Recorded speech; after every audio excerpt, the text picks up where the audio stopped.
دی ہے، تکلیف دی ہے۔ یہ نبی پاک صلی اللہ تعالیٰ علیہ وسلم کے صحابہ کیوں اس قدر معزز ہوئے کہ میرے آقا نے ان کی فضیلت میں یہاں تک فرما دیا کہ اگر تم میں سے کوئی احد پہاڑ کے برابر سونا خیرات کرے۔ احد پہاڑ جانتے ہیں، مدینہ کے نواح میں مضافات میں واقع ہے، 10 کلومیٹر کے سراؤنڈنگ میں پھیلا ہوا پہاڑ ہے۔ ایک چھوٹی سی جگہ کا پہاڑ نہیں، 10 کلومیٹر لمبا چوڑا اکھنڈ ایک پہاڑ ہے۔ اس پہاڑ کے برابر اگر تم سونا خیرات کر دو، حضور فرماتے ہیں، اور میرا کوئی صحابی جو کے دانے کے برابر خیرات کرے، تب بھی تمہارے سونے والی خیرات میرے صحابی کی خیرات کے برابر نہیں ہو سکتی۔ کتنی بڑی بات ہے! جو کے دانے کے برابر بھی اگر کسی صحابی نے خیرات کیا، ان کے اس عمل تک پوری امت نہیں پہنچ سکتی۔ کیوں؟ ان کو جو حاصل ہے وہ صحابیت کا شرف حاصل ہے، نبی پاک صلی اللہ تعالیٰ علیہ وسلم کی صحبت حاصل ہے، اور یہ دنیا کی سب سے عظیم ترین چیز اللہ نے انہیں عطا کی ہے۔ آپ سوچ سکتے ہیں کہ قرآن پاک میں اللہ تعالیٰ فرماتا ہے انما یرید اللہ لیذھب عنکم الرجس اہل البیت ویطہرکم تطہیرا۔ اللہ اپنے رسول کے متعلق فرماتا ہے، اللہ یہ چاہتا ہے کہ رسول آپ کا گھرانہ خوب صاف ستھرا ہو، ہر طرح کی آلائش، ہر طرح کی برائی رسول کے گھر سے دور کی اللہ نے، یہاں تک کہ پوری زندگی بھر میرے آقا صلی اللہ علیہ وسلم کے جسم پاک پر مکھی نہیں بیٹھی، حضور پاک کے جسم اطہر پر کبھی مچھر نہیں آیا۔ میں آپ کو بتا رہا ہوں، نبی پاک صلی اللہ تعالیٰ علیہ وسلم کی زندگی بھر مچھر اور مکھی نہیں، بلکہ اجلہ علماء کا یہ ماننا بھی ہے کہ نبی پاک صلی اللہ تعالیٰ علیہ وسلم کی پرچھائی کبھی زمین پر نہیں پڑتی۔ کیوں؟ ان تمام چیزوں سے اللہ نے اپنے رسول کو پاک رکھا ہے، عام لوگوں کی طرح نہیں رکھا۔ گھر پاک ہے، جسم پاک ہے، تو مجھے آپ بتاؤ کہ اللہ اپنے رسول کے جو دوست ہیں ان کو پاک نہیں رکھے گا؟ حضور اکرم صلی اللہ تعالیٰ علیہ وسلم کے جتنے صحابہ ہیں وہ بھی پاک ہیں۔ ہم نے دیکھا ہے زندگی میں بہت مرتبہ ایسا ہوتا ہے کہ آپ کو بلیم آپ کے عمل کی وجہ سے نہیں، لیکن آپ کے دوستوں کی وجہ سے بھی کیا جاتا ہے۔ ہاں، کئی مرتبہ ایسا ہوتا ہے کہ ہمارا حلقہ بڑا ہے، 40-50 لوگ اٹھتے بیٹھتے ہیں، ہر ایک کی خبر تو ہے نہیں، لیکن کوئی ایک بندہ زیادہ گٹکا کھاتا ہے، نشہ کرتا ہے، اس کا الزام بھی ہمارے اوپر آتا ہے۔ کیوں؟ ارے ان کے ساتھی تو ایسے ہیں، ان کے ساتھی تو ایسے ہیں۔ تو ساتھی کا برا ہونا بھی ہمارے اوپر الزام آتا ہے۔ اس لیے رب تعالیٰ نے رسول کے ایک ساتھی کے اندر بھی کوئی عیب نہیں رکھا کہ کہیں دنیا یہ نہ کہے کہ رسول کے ساتھی بھی ایسے تھے، نہیں، بلکہ ان کا حال تو یہ تھا، اللہ اکبر۔ ہاں، ان کا پاسٹ کیا تھا، ان کا ماضی کیا تھا، اس سے مجھے کلام نہیں اور نہ ہی کرنا چاہیے، لیکن اللہ نے جب انہیں ایمان کی دولت عطا کی، رسول کی صحابیت عطا کی، تو ان کا حال کیا ہے؟ ایک عرب نے آدمی کا بول بالا کر دیا، خاک کے ذروں کو ہمدوش ثریا کر دیا، خود نہ تھے جو راہ پر اوروں کے ہادی بن گئے، کیا نظر تھی جس نے مردوں کو مسیحا کر دیا۔ نبی پاک صلی اللہ تعالیٰ علیہ وسلم کی نگاہ کیمیا اثر نے ان صحابہ کو کس بلند مقام پر پہنچایا، کس بلند مقام پر؟ وہ اپنی قوم کی نہیں، پوری کائنات کے محافظ بن گئے، عورتوں کی عزت کے محافظ بن گئے، امانتوں کے امین بن گئے، ہر چیز۔ میں آپ کو بتاؤں وہ اخلاق و کردار صحابہ میں ڈالے کس نے تھے جو دنیا آج بھی اس کی مثالیں لانے سے عاجز ہے، مثالیں لانے سے عاجز ہے۔ ہزار تم آج بڑی بڑی آرگنائزیشن دیکھ لینا ہیومینٹی کے سلسلے میں، اور ہیومن بینگ کے نام پر موسم کے متعلق اور انسانوں کے متعلق، میں آپ کو دونوں مثالیں آپ کو بتاتا ہوں۔ نبی پاک صلی اللہ تعالیٰ علیہ وسلم کے صحابہ جو پہلے مکہ مکرمہ میں ان کے اخلاق کیا تھے، کردار کیا تھے، وہ الگ مسئلہ، لیکن آپ کو بتاؤں ایک صحابی حضور کے دربار میں بیٹھے ہیں، اور دیگر صحابہ بھی ہیں، ایک مہمان حضور کے آئے، نبی پاک صلی اللہ تعالیٰ علیہ وسلم نے ارشاد فرمایا آج میرے مہمان کی مہمان نوازی کوئی کرے گا؟ ایک صحابی، انصاری صحابی ہیں، اٹھے اور کہا یا رسول اللہ میں اپنے گھر لے جاتا ہوں۔ پوچھا بھی نہیں گھر میں کچھ ہے بھی کہ نہیں، لیکن دم بھر لیا کہ رسول کا مہمان ہے، میں لے کے جاتا ہوں۔ وہ حضور صلی اللہ تعالیٰ علیہ وسلم کے مہمان کو لے کر کے اپنے گھر آئے۔ جب گھر آئے تو بیوی کو کہا کہ نبی پاک صلی اللہ تعالیٰ علیہ وسلم کے مہمان گھر پر آئے ہیں۔ بیوی نے کہا میاں بتاتے تو، گھر میں پکا ہوا کھانا کچھ بھی نہیں ہے، ایک آدمی کا کھانا باقی ہے بس، اور میرے 2 بچے ہیں اور میں ہوں، آپ ہیں، ایک ہی آدمی کا کھانا باقی ہے، مہمان کا کیا کیا جائے؟ تو سنو، خاتون خود ہی مشورہ دیتی ہیں، یہ صحابہ کا گھر ہے، بیوی خود کہتی ہے چلو کوئی بات نہیں، آپ نے دعوت دے کر بلا ہی لیا ہے تو ایک کام کریں، میں اپنے بچوں کو تھپکی دے دے کر کے سلا دوں گی، سو جائیں گے بچے، اور جب دسترخوان پر میں کھانا رکھوں تو چراغ بجھا دینا اور آپ کھانے جیسی حرکت کرتے رہنا، منہ چباتے رہنا، کھانا مت، تاکہ رسول اللہ کا مہمان پیٹ بھر کر کھانا کھا لے۔ میں اور آپ کل دیکھیں گے کھانا، ہم رسول اللہ کے مہمان کو پورے کھانے کو پروس دیتے ہیں۔ کیسا طریقہ تھا؟ حضور پاک صلی اللہ تعالیٰ علیہ وسلم کے اس صحابی کے گھر میں جو معاملہ ہو رہا ہے، بچوں کو سلا دیا گیا، چراغ گل کر دیا گیا، دسترخوان پر مہمان کھانے کے لیے بیٹھا تو یہ صحابی کھانے کی حرکت کرتے رہے، لیکن کھانے کا ایک لقمہ بھی اپنے منہ میں نہیں رکھا، اور اس مہمان نے کھانا پیٹ بھر کر کھا لیا، آرام کیا۔ صبح جب مسجد نبوی حضور صلی اللہ علیہ وسلم کے پاس یہ لے کر کے پہنچے، نبی پاک صلی اللہ علیہ وسلم کھڑے ہو گئے اور کہا مرحبا، تو نے میرے مہمان کے ساتھ جو رات میں سلوک کیا وہ جبرائیل امین نے مجھے بتایا، اللہ تجھ سے راضی ہے، اللہ تجھ سے راضی ہے، تیرے بہترین جزا تجھے عطا کیا جائے گا۔ میں یہ پوچھتا ہوں کہ ان کے اندر نفس کہاں تھا، ان کے اندر خواہشات کہاں تھی؟ یہ رسول کے وہ صحابہ جو ایثار اور قربانی کے اعلیٰ مثالیں دنیا کو دے چکے ہیں، لیکن اس کی مثال دنیا لانے سے عاجز ہے، اور جنگ کے میدانوں میں بھی پانی اپنے لیے نہیں، پہلے اپنے زخمی بھائی کے لیے قربان کرتے ہیں۔ گھر میں اگر کوئی تحفہ آ جائے تو پڑوس پر نچھاور کر دیتے۔ یہ معاشرہ، یہ سوسائٹی میرے رسول نے بنایا، ان صحابہ کو اعلیٰ کردار تک پہنچایا گیا ہے۔ علم میں ان کا کوئی ثانی نہیں، عمل میں ان کا کوئی ثانی نہیں، اور جب حکومت کرنے کے لیے بیٹھ گئے تو قیصر و کسریٰ بھی گھٹنے ٹیکنے پر مجبور ہو گئے۔ دنیا کو میرے رسول کے غلاموں نے سکھایا آداب زندگی ہوتی کیا ہے، آداب معاشرت کیا ہے، یہ میرے رسول کے غلاموں نے دنیا کو بتایا۔ پارلیمنٹ کا نظام کس نے لایا ہے؟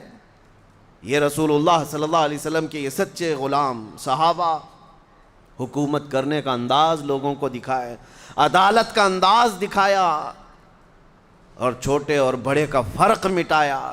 جانتے ہو حضرت عمر فاروق کے رعب و دبدبے سے قیصر و کسریٰ کانپتے تھے، ہاں ڈر کے مارے پوری فوجیں تھراتی تھی، عمر ابن خطاب کا نام۔ لیکن مسجد میں ایک بار کھڑے ہو کر کے پوچھنے لگے کہ اے لوگوں، اگر میں اپنا کوئی نیا طریقہ شروع کر دوں، رسول اللہ کا طریقہ چھوڑ دوں، تو آپ کا کیا مشورہ، میرے پیچھے چلو گے یا کیا تمہارا کام ہوگا؟ ایک دیہات کے رہنے والے غریب صحابی کھڑے ہو گئے، کہا اے عمر، جب تک آپ رسول اللہ کے پیچھے چل رہے ہماری گردنیں جھکی ہیں، اور جہاں ایک قدم بھی تمہارا ہٹا ہماری تلوار ہوگی اور تمہارا جسم ہوگا، ہم مقابلہ کریں گے۔ حضرت عمر فاروق رضی اللہ تعالیٰ عنہ نے یہ نہیں فرمایا کہ وقت کے خلیفہ اور امیر المومنین کے ساتھ نے کیسی بدتمیزی کر رہا ہے، نہیں، گلے لگا لیا اور کہا حقیقت میں دین مصطفیٰ یہی ہے، شخصیت کو نہیں دیکھا جاتا، اسلام کی حقانیت کو دیکھا جائے گا۔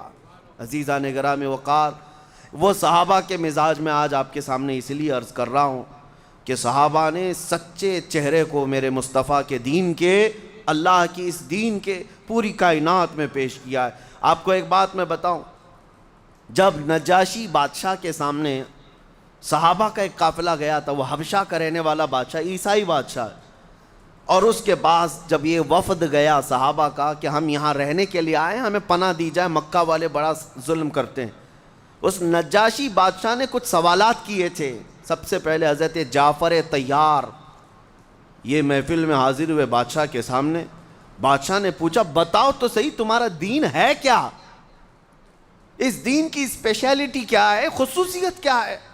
حضرت جعفر طیار نے ایک ہی جملے میں اپنے دین کی ڈیفینیشن بتائی تھی، ایک جملے میں انہوں نے یہ ارشاد فرمایا تھا، ہمارا رسول وہ ہے جو مخلوق کی عبادت سے نکال کر خالق کی عبادت پہ لگاتا ہے۔ بس یہ دین کی ڈیفینیشن ہے، مخلوق کی عبادت سے نکال کر، کوئی بھی مخلوق کی عبادت نہیں، کوئی نہیں، چاہے کوئی اوتار سمجھے، چاہے کوئی کچھ سمجھے، ہے تو مخلوق۔ میرا دین یہی ہے، اس کی خصوصیت یہی ہے کہ یہ مخلوق کی عبادت سے نکال کر خالق کی عبادت پر لگاتا ہے۔ اب میں جو مسئلہ عرض کرنے آیا ہوں میرے عزیزو، صحابہ کا بڑا احسان امت پر ہے، بڑا احسان امت پر ہے۔ دین کا سچا چہرہ اگر وہ لے کر نہ چلتے تو دین کا نظام کیا ہوتا؟ آپ کو میں بتاؤں، جب میرے آقا صلی اللہ تعالیٰ علیہ وسلم کا آخری وقت تھا، سارا دین کس سے ہے؟ میرے نبی پاک سے۔ وہ جو نہ ہو تو کچھ نہ ہو، حضور پاک صلی اللہ تعالیٰ علیہ وسلم سے سارا دین ہے۔ صحابہ بھی ہر چیز میں میرے نبی کے محتاج تھے، لیکن وہ واقعہ، وہ حالت کیسی ہوگی صحابہ پر جب نبی پاک صلی اللہ علیہ وسلم کا آخری وقت آ گیا، جب حضور اس دنیا سے رخصت ہونے والے تھے۔ اس وقت کے حالات کتابوں میں لکھیں، پڑھ کر آج بھی رونگٹے کھڑے ہو جاتے ہیں۔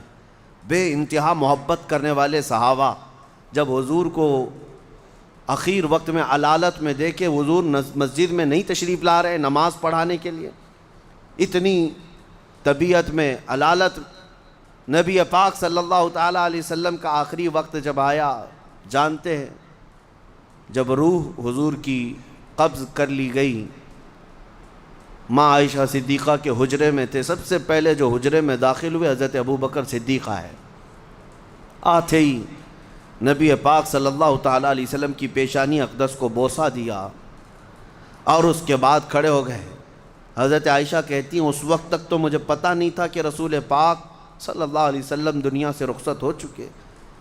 حضرت ابو بکر صدیق غم کے عالم میں اندر تھے، لیکن اس وقت صدیق اکبر کا دل اور سینہ کتنا مضبوط ہوگا، جو ایک لمحہ دیدار رسول سے غافل نہیں ہوتے۔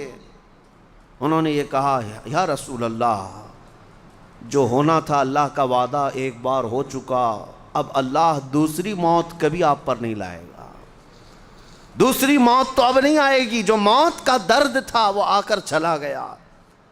یہ کہہ کر کے حجرے سے باہر نکلے، اعلان کر دیا، اے صحابہ، اللہ کے نبی ہم سے رخصت ہو چکے۔ وہ اپنے رفیق اعلیٰ کے پاس چلے گئے۔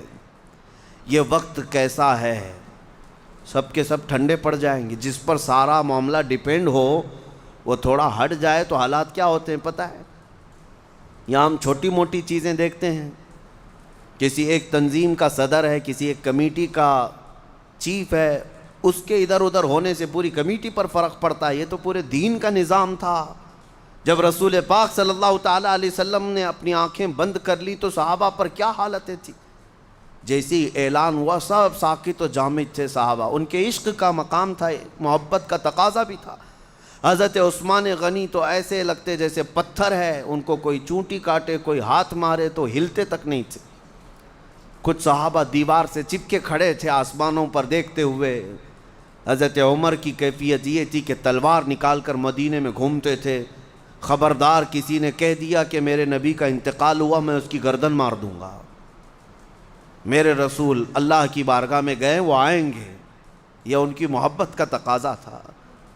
سب الگ الگ انداز میں تھے، یہاں تک کہ حدیثوں میں موجود ہے مدینہ اتنا کبھی نہیں رویا جتنا اس وقت رسول پاک صلی اللہ علیہ وسلم کی آنکھیں بند ہوئی۔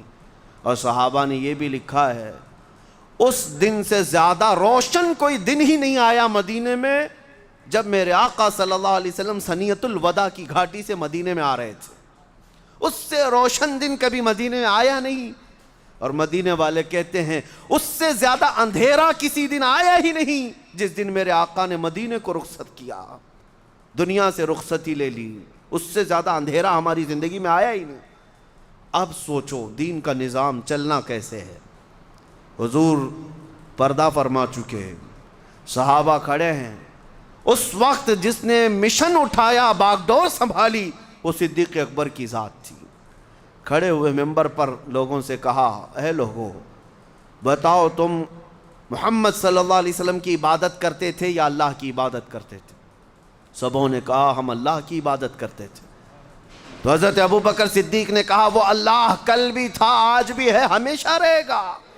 اور محمد صلی اللہ تعالیٰ علیہ وسلم کے متعلق قرآن میں آیت ہے وَمَا مُحَمَّدٌ إِلَّا رَسُولٌ قَدْ خَلَتْ مِن قَبْلِهِ الرُّسُلُ، محمد تو اللہ کے ایک رسول ہیں، ان سے پہلے بھی رسول آئے، لیکن کیا رسول کے جانے کے بعد تم الٹے پاؤں پھر جاؤ گے؟ تو قرآن کی آیت ہے، اللہ فرماتا ہے کسی کا دین سے پھر جانا اللہ کو کوئی نقصان نہیں پہنچا سکتا۔ صحابہ کہتے ہیں اس دن ہم کو لگا یہ آیت کہاں تھی، اب تک ہمارے ذہن میں ہی نہیں آئی۔ سب کھڑے ہو گئے، حضرت ابوبکر نے کہا نماز کا وقت ہے، نماز قائم ہو۔ 2 دن تک نبی پاک صلی اللہ تعالیٰ علیہ وسلم کا جسم ناز حجرے میں رکھا ہوا تھا، 2 دن تک، اور نمازیں برابر وقت پر ہوتی رہیں، اسلامی احکام جیسے تھے ویسے ہی ہوتے رہے۔ حضور کی تدفین کا معاملہ آیا، صحابہ اکرام رضوان اللہ تعالیٰ علیہ مجمعین میں اب کون مشورہ کرے گا؟ اختلافات بہت ہوئے ہیں، لیکن کوئی اختلاف اس غلیظ قسم کا نہیں تھا کہ ایک دوسرے کو گالیاں دی جائیں۔ یہاں تک کہ میں آپ کو بتاؤں، یہ مسئلہ آج میں نے جمعہ میں چھیڑا ہی اس لیے ہے کہ آج اس کی ضرورت ہے۔ میں ابھی بتاتا ہوں، حضور کے وصال کے بعد جب آپ کی تدفین کا معاملہ آیا، غسل کے لیے صحابہ میں اختلاف ہوا کہ غسل دینا چاہیے کہ نہیں دینا چاہیے، اور دے گا تو کون دے گا نبی پاک صلی اللہ علیہ وسلم کے جسم پاک کو۔ صحابہ کہتے ہیں ہم حجرے میں کھڑے تھے، آدھے کہہ رہے تھے کہ غسل دینا ہے اور آدھے کہہ رہے تھے نہیں دینا۔ اختلاف ہے یا نہیں ہے؟ فرماتے ہیں اچانک ہمیں اونگ آئی، سب جتنے تھے وہاں پر اونگ آئی، جیسے جھپکی لگتی نیند، تھوڑی دیر